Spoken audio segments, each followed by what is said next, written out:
where my side did mistake. And you know, growing up in the Israeli educational system, there is one thing that we are taught all the time. Basically, Israel wants peace all the time. The Prime Minister of Israel are always pro-peace.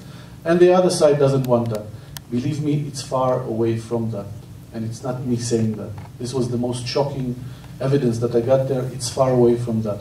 Basically, the Israeli leadership, whenever it was convenient to her to sit down and not do anything, they chose that. And I'll give you just one example for that, the last 4 years.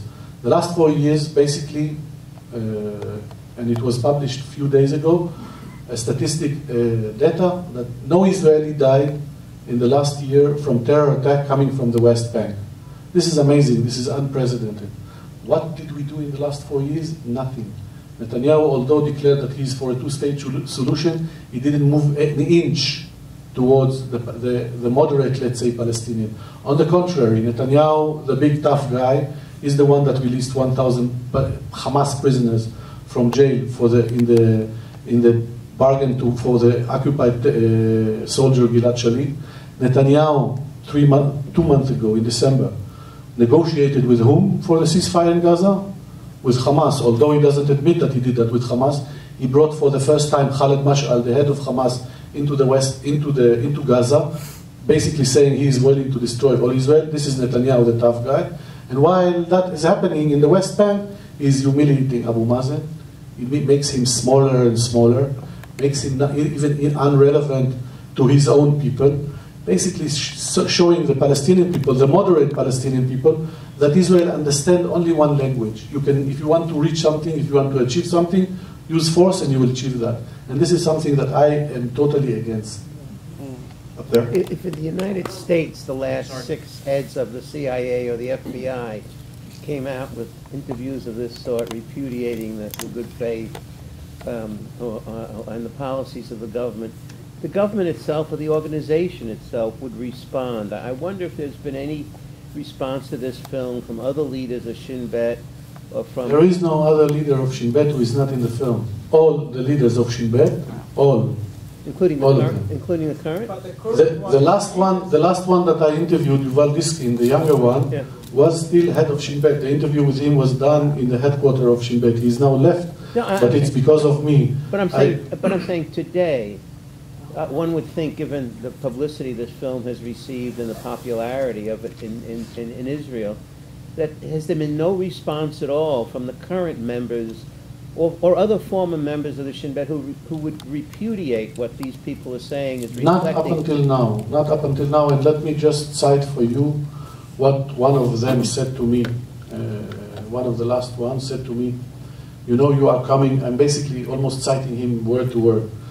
He said, you are coming to me as head of Shin Bet, you are interviewing heads of Shin Bet in your movie, but I dare you to go to all the operatives of the Shin Bet, those that are underground. Some of them are right-wing, some of them are left-wing, some of them wear kippah, some of them not, some are secular, some are religious, some of them live in settlements, some of them do not live in settlements, division heads, section heads, operatives on the ground, and they will almost all of them, I'm almost sure, will give you the same answer. The Shin Bet, because of its constant hold on the ground, understand that nothing good will come for the state of Israel from maintaining that conflict. And it is within the best interest of Israel to move forward as strong as they can towards peace. This is coming from them. Wow. Not saying that there can be peace, but they are saying that it is within the best interest of Israel to move forward honestly, sincerely, mean what you say and say what you mean, towards two-state solution and peace. These people, these operatives also, by the way, although they were also operatives before they were the leaders of Shin Bet.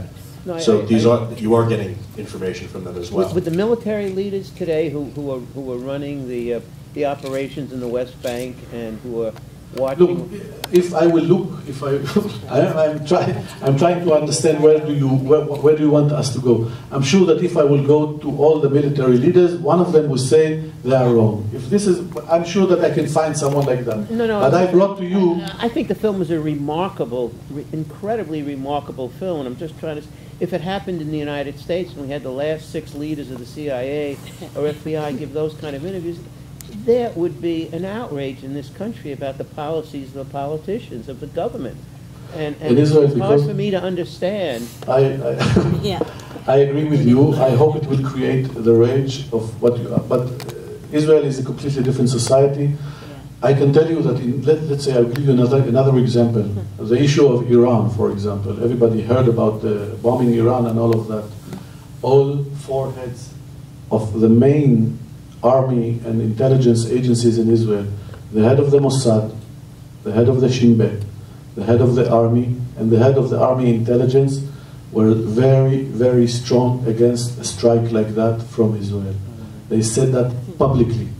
Yeah. It was unprecedented in front of a prime minister and defense minister. We only have time for 1 or 2 more questions. Up there, you would try to... Most of my questions got answered. I was going to ask if there were any intelligence heads who didn't agree, but you've already answered that.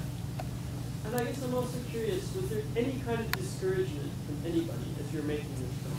It's obviously... It was a very secretive film also. When I was doing it, it was kept very low profile. I knew after I finished the interviews that I had dynamite in my hand. Yeah. So the main goal for me was to keep it as silent as I could until the release. And I kept it very, very quietly. Did Dror, these 6 guys get along? Those they don't really like each other. They actually it was a month ago. It was very nice. It was the opening night in Tel Aviv in the Cinematheque. The only time in history that 6 heads of Shin Bet sat together for a joint photograph was then. They don't really like each other. They don't have that kind of club with cigars and whiskey which they discuss. Not at all. Dror, thank you so very much for coming in. Thank you, everybody, for being here. Thank you.